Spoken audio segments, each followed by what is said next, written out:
आज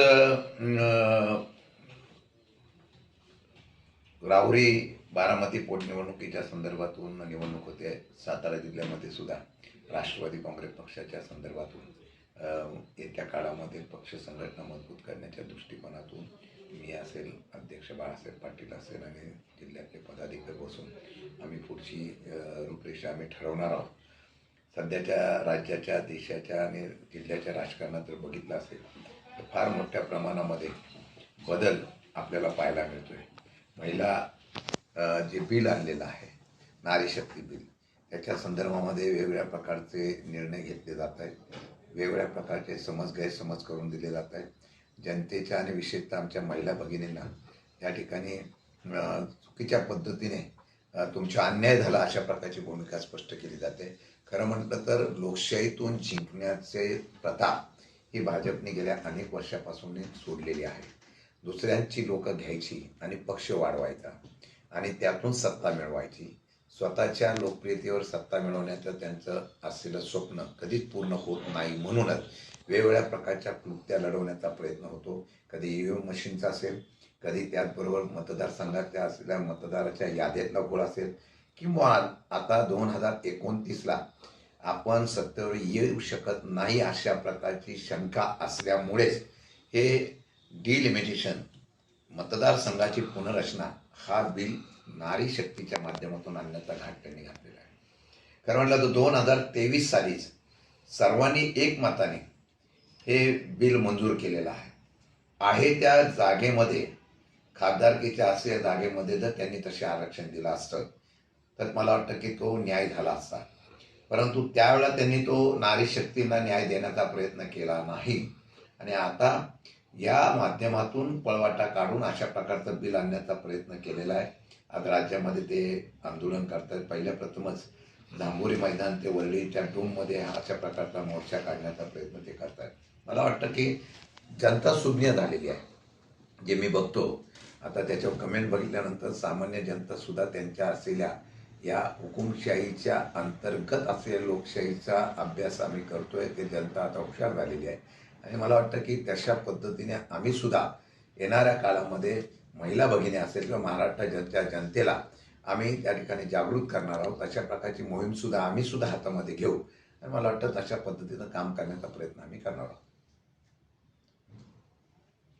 साहेब, काल एकनाथ शिंदे साहेब साताऱ्यात आले होते आणि त्यांनी प्रदीर्घ भाषण केलं, पण भाषणामध्ये त्यांनी भाजपचा उल्लेख टाळत मी मुख्यमंत्री असताना काय काय केलं हे सांगायला सुरुवात केली. एकंदरीत त्यांची भूमिका आपल्याला कशी वाटते? खरं म्हटलं तर ते महायुतीमध्ये सगळेजण एकत्र आहे. परंतु एक जर लक्षात ठेवलं तर प्रत्येक पक्ष आता स्वतःची ताकद वाढवायला लागलेला आहे आणि विशेषतः मित्र पक्ष वाढवतोय याचा विचार करणं गरजेचं आहे की त्यांना सुद्धा संभाव्य जो धोका अजितदादा पवारांना माहीत पडला होता, अजितदादांनी त्या पद्धतीची काळजी घेण्यासाठी पक्ष एकत्रित करण्याचा निर्णय घेतला होता. त्याच पद्धतीने एकनाथ शिंदेंना सुद्धा कळून आलेलं आहे की आपला मित्रपक्ष भविष्य काळामध्ये इतर राज्यामध्ये जसा मित्रपक्ष संपवतो तसं त्यांना संपवण्याचा प्रयत्न करेल. आणि म्हणून मला वाटतं काल त्यांनी तशा पद्धतीचा निर्णय घेऊन मोठी गांधी मैदानावर त्यांची सभा झाली.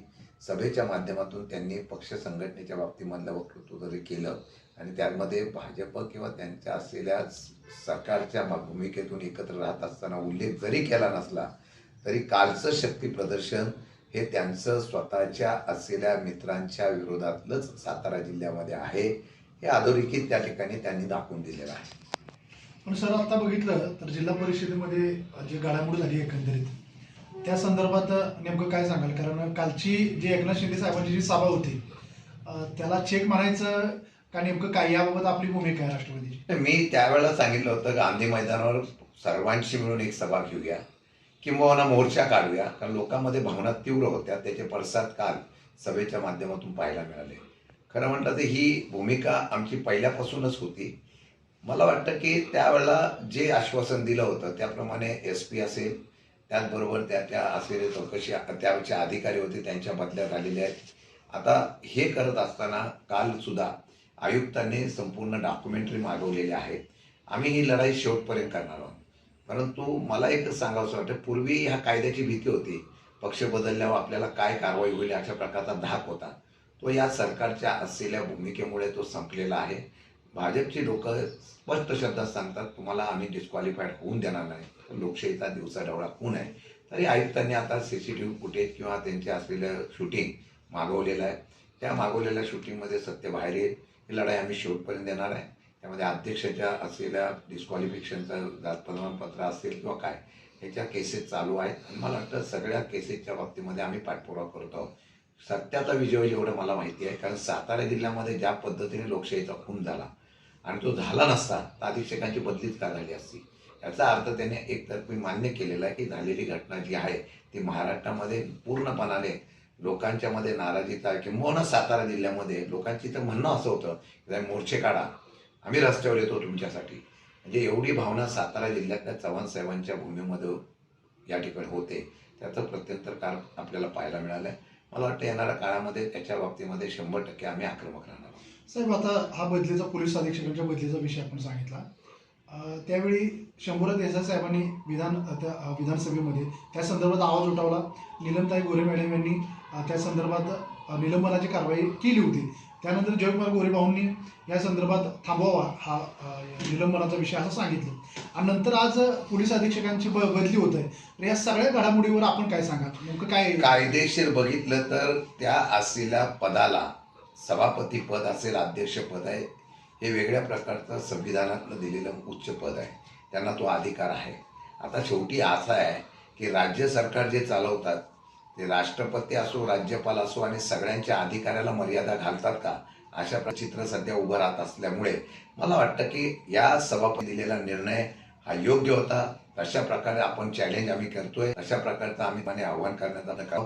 परंतु माझ्या माहितीप्रमाणे त्यांनी निर्देश हे अंमलबजावणी करायलाच पाहिजे अशा प्रकारे तरतूद आहे. पार्लमेंटमध्ये सुद्धा त्या पद्धतीचे निर्णय तशा प्रकारे आवाज आहे. आम्ही तशा संदर्भामध्ये सुद्धा माहिती घेऊन शेवटी निर्णय त्यांनी जरी दिला तरी संविधानातला दिलेला निर्णयाची प्रक्रिया करताना त्याच्यामध्ये घटनात्मक पेच निर्माण झालेला आहे. त्याचा खुलासा आता त्यांना करावा लागेल.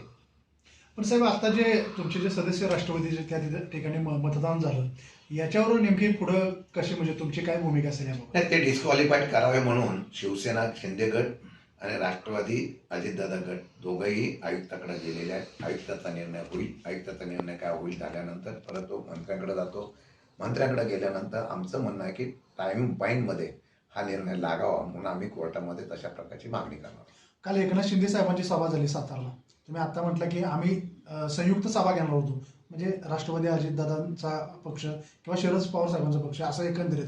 आपण या पक्षात शरद पवार साहेबांच्या पक्षाचे प्रदेशाध्यक्ष आहेत. सातारा जिल्हा परिषदेच्या जे सत्ता स्थापनेचा जो पेच निर्माण झाला, सत्ता स्थापनेमध्ये एकनाथ शिंदे साहेबांची शिवसेना हे दोन्ही राष्ट्रवादीचे गट हे एकत्र होते. आता कालची सभा बघितली, एकंदरीत भविष्यातलं राजकारण, ह्याच्या पुढचं आगामी राजकारण असेल त्या संदर्भात आपण हे तिन्ही पक्ष एकत्र राहणार का? सातारा जिल्ह्यातील राजकीय परिस्थिती ह्याच्या पुढची कशी असेल, काय सांगा? मला वाटतं की राज्यात आणि देशामध्ये परिवर्तनाचे वारं फिरायला लागलेलं आहे. म्हणूनच या ठिकाणी बघितलं आपण केंद्रातल्या असलेल्या या सगळ्या प्रकारामध्ये 30 मताचा का 35 मताचा फरक आहे. म्हणजे फार केंद्रामधलं सरकार स्थिर आहे असं दिसून येत नाही. हेच परत तसाच राहिला, आजची परिस्थिती तशीच राहिली तर ती संख्या फार सत्तेवर परत यायची ते भाजपचं स्वप्न ते पूर्ण होऊ शकणार नाही. हा एक प्रकार आहे. परंतु जर तुम्ही बघितलं ही लढाई आहे. शेवटी येणाऱ्या राजकारणाच्या, राज्याच्या राजकारणात, देशाच्या राजकारणात बरीच उलटापलट होणार आहे. येणाऱ्या 1-2 वर्षामध्ये जर आपण बघितलं तर प्रचंड उलटापलट होईल. समीकरणं बदलतील. त्या समीकरणाशी निगडीत कशा प्रकारचं राजकारण भाजप करत आहे हे सध्या अवलंबून आहे. आणि तोच प्रकार सातारा जिल्ह्यामध्ये सुद्धा अवलंबून असणार आहे. मीच मोठा आहे आणि मीच सगळं करू शकतो अशा प्रकारची भावना करून जर पाटण, उदाहरण पाटणमध्ये आता शंभूराजे देसाई तिथं त्यांनी सत्यजित पाटणकर घेतलेले आहे. अशा प्रत्येक ठिकाणी वेगवेगळ्या प्रकारचे उमेदवार त्यांनी त्या ठिकाणी घेतलेले असतील तर भविष्य काळामध्ये यामध्ये आपल्याला काय करावं याच्या संदर्भात राजकारणात बदल होईल. मला वाटतं राष्ट्रवादी काँग्रेस पक्ष, शरद पवार म्हणून मी एवढंच सांगतो पक्षाच्या वतीने, आम्ही परत एकदा पवार साहेबांचा हा राष्ट्रवादीचा बालेकिल्ला, ठीक आहे आता पडझड आहे परंतु मेहनत करू आणि जिल्हा परत उभा करण्यासाठी नवीन लोकांना घेऊन चांगल्या प्रकारचा पक्ष बांधलेला तुम्हाला पाहायला भेटेल. पर्यायी स्ट्रॉंग हा सातारा जिल्ह्यामध्ये राष्ट्रवादी शरद पवार पक्षच असेल अशा प्रकारची परिस्थिती आम्ही निर्माण करतो. तर सर, राज्यामध्ये बघितलं तर एकनाथ शिंदे साहेबांची शिवसेना आणि भाजप ही सत्तेमध्ये जातात सध्या, अजितदादांचा एकंदरीत पक्ष. भविष्यामध्ये हीच आघाडी जी सातारा जिल्हा परिषदेमध्ये ज्या पद्धतीने झालं की आपण सत्ता स्थापनेसाठी एकत्र आला, भाजप एका साईडला आणि आपण एका साईडला, या तीन पक्ष, ही परिस्थिती ह्याच्या पुढे अशीच राहील का सातारा जिल्ह्यामध्ये? काय वाटतं यामध्ये? हे सातारा जिल्ह्यामध्ये जर मला वाटतं की लढाई भाजपबरोबर असेल तर ह्या सगळ्यांनी आम्ही एकत्र जर आलो तर सातारा जिल्ह्यातला इतिहास बदलू शकतो. जे जिल्हा परिषदेला करून दाखवलं तरी मला वाटतं की शेवटी निर्णय त्या त्या पक्षाचा त्यांना घ्यायचा आहे. आम्ही तर त्या ठिकाणी ती भूमिका घेऊनच चाललेलो आहोत. उद्या भविष्यामध्ये त्यांनी काय निर्णय घेतात त्यांचा अधिकार आहे, परंतु आम्ही आमच्या पद्धतीने मजबूतीने उभं राहण्याचा प्रयत्न करणार. साहेब, आताच विधान परिषदेमधून आपला कार्यकाळ संपला. एक महाराष्ट्राचा बुलंद आवाज म्हणून त्या ठिकाणी सर्व मान्यवरांनी आपली भाषणं केली आणि महाराष्ट्रातील जनताही बघते की बाबा शशिकांतजी शिंदे साहेब अतिशय प्रश्न ताकदीने मांडत आहेत. तर ह्याच्या पुढचा कालावधी कसा असेल आपला? मला वाटतं की विधिमंडळामध्ये आणि विधान परिषदेमध्ये 25 वर्षाच्या वरती कालावधी मी या दोन्ही सभागृहामध्ये काम केलेलं आहे. मध्ये खंड पडला, परंतु एक अभ्यासू म्हणून उल्लेख सगळ्या मुख्यमंत्री, उपमुख्यमंत्री, दोन्ही उपमुख्यमंत्री, त्यानंतर सभापती वगैरे सगळ्या सदस्यांनी त्याचा गौरव केलेला आहे. मला वाटतं की हा कारकिर्दीचा बहुमान असतो आणि त्याच्या संदर्भामध्ये आज सभागृहामध्ये काही मुद्दे महाराष्ट्राच्या देशाच्या हिताचे अभ्यासपूर्ण मांडण्याचा प्रयत्न गेल्या 20-25 वर्षाच्या कारकिर्दीमध्ये माझ्या अनुभवातून मी केलेला आहे आणि चांगल्या प्रकारचा केला. म्हणजे बिलावर बोलायचं म्हणजे ते कायदा जो होतो त्या कायद्यावर बोलण्याच्या बाबतीमधली भूमिका घ्यायची, ही खरं म्हटलं तर विचार करूनच बोलावं लागतं. तशा पद्धतीचं मला फार मोठ्या मोठ्या संधी मिळाली. मला वाटतं आताच्या घडीला या सर्व कारकिर्दीमध्ये काम करत असताना संध्या परत येतात. म्हणजे तुम्ही बरोबर असावं असं बऱ्याच लोकांना वाटतं की तुमच्याला का अनुभव नाही तर आमच्या पक्षात यावं वगैरे असं वाटतं. मला वाटतं की शरद पवार साहेबांबरोबर मी पूर्ण या ठिकाणी विश्वासाने काम करण्याची भूमिका मी घेतलेली आहे. पवार साहेबांनी राज्याची भूमिका घेतलेली आहे. खंड असतो तो थोडा असतो. मला वाटतं की परत एकदा झेप घेऊन नवीन अध्याय उभा करण्याचा प्रयत्न करणं, अशा प्रकारचा प्रयत्न 100% केला जाईल. अनुभव पाठीशी आहे. आता तो महाराष्ट्रामध्ये नेण्याचा प्रयत्न करेल. किंबहुना येणाऱ्या काही घडामोडी अशा पण घडतील. त्यामुळे मी परत त्या ठिकाणी ह्या सत्तेच्या समीकरणामध्ये दोन्ही सभागृहात कुठेही मी येऊ शकतो अशा प्रकारची भूमिका घेऊन काम करण्याचा प्रयत्न करणार. कोरेगाव नगर पंचायतची निवडणूक काही कालावधी म्हणजे राहिलेली आहे, काही कालावधी शिल्लक आहे कोरेगाव नगर पंचायत निवडणुकीला. एकंदरीत आपला राष्ट्रवादी पक्ष त्या ठिकाणी तुमचे प्रीतम बर्गे नगरसेवक आहेत, हेमंत बर्गे त्या ठिकाणी नगरसेवक आहेत, ते खिंड लढत आहेत. म्हणजे तुमच्या पक्षाच्या वतीनं त्या ठिकाणी लढाई लढत आहेत. ते एकंदरीत आगामी कोरेगाव नगर पंचायत निवडणुकीच्या दृष्टीने आपण लक्ष घालणार का? आपली याबाबत काय भूमिका असणार आहे निवडणूक लढवण्यासंदर्भात? माझ्या माहितीप्रमाणे पूर्वी कोरेगाव नगर पंचायत माझ्या ताब्यात होती आणि ही ताकदीने आम्ही चांगल्या पद्धतीने काम करण्याचा प्रयत्न केला. मध्यंतरीच्या काळामध्ये सुद्धा जे नगरसेवक माझे होते ते प्रामाणिकपणाने माझ्यावर निष्ठेने राहिले, कुठेही ते भांडले नाहीत. मला त्याचा अभिमान आहे. येणाऱ्या काळामध्ये बऱ्याच घडामोडी घडणार आहे. मला वाटतं कालच शिंदे गटामध्ये माजी नगराध्यक्षांनी प्रवेश केलेला आहे. त्याची पुढे समीकरणं काय होती, पण 100% कोरेगाव नगर पंचायत मी ताकदीने निवडणूक लढवणार हे निश्चित आहे.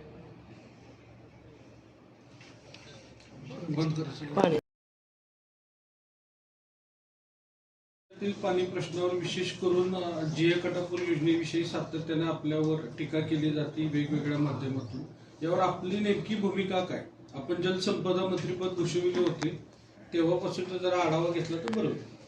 मला वाटतं की सातारा जिल्ह्यामधल्या धरणाच्या असलेली क्षमता आणि त्याचबरोबर सातारा जिल्ह्यातल्या धरणाच्या मध्ये झालेला माती साठ्यावरून झालेले पाण्याची असलेली पातळी कमी होणं, याचा अभ्यास करून पाण्याचा निर्णय भूमिका घेणं गरजेचं आहे. मी मंत्री असताना त्याचाच मुद्दा घेतला होता. नवीन धरण बांधण्यापेक्षा गाळ जर काढले तर आपण कोयनेचं धरण आज 100% भरलं जातं, परंतु मातीच्यामुळे ते 15-20% अगोदरच धूप याच्यामुळे हे होतं. अशी सगळी धरणं आहेत, धोम, कनेर वगैरे सगळी धरणं तशीच झालेली आहेत. त्याच्यावर अभ्यास करून निर्णय घेणं गरजेचं होतं. अद्यापपर्यंत तशा दुर्दैवाने निर्णय झाला नाही. बाकीच्या ठिकाणी अनुशेष असल्यामुळे सरकारने विदर्भाच्या मराठवाड्याचा अनुशेषाचा विषय घेऊन इथं तशा प्रकारची तरतूद केली नाही. किंबहुना आपण जर बघितलं वर्षानुवर्ष असलेले आपलेले बंधारे जे आहेत, त्यानंतर आपले कॅनॉल आहेत, त्या कान्हाडची परिस्थिती जर बघितली ती भयानक आहे. म्हणजे तिथून जे पाणी लिकेज होतं ते इतकं पाणी लिकेज होतं, त्यासाठी निधीची तरतूद करावी म्हणून आम्ही सातत्याने मागणी केलेली आहे.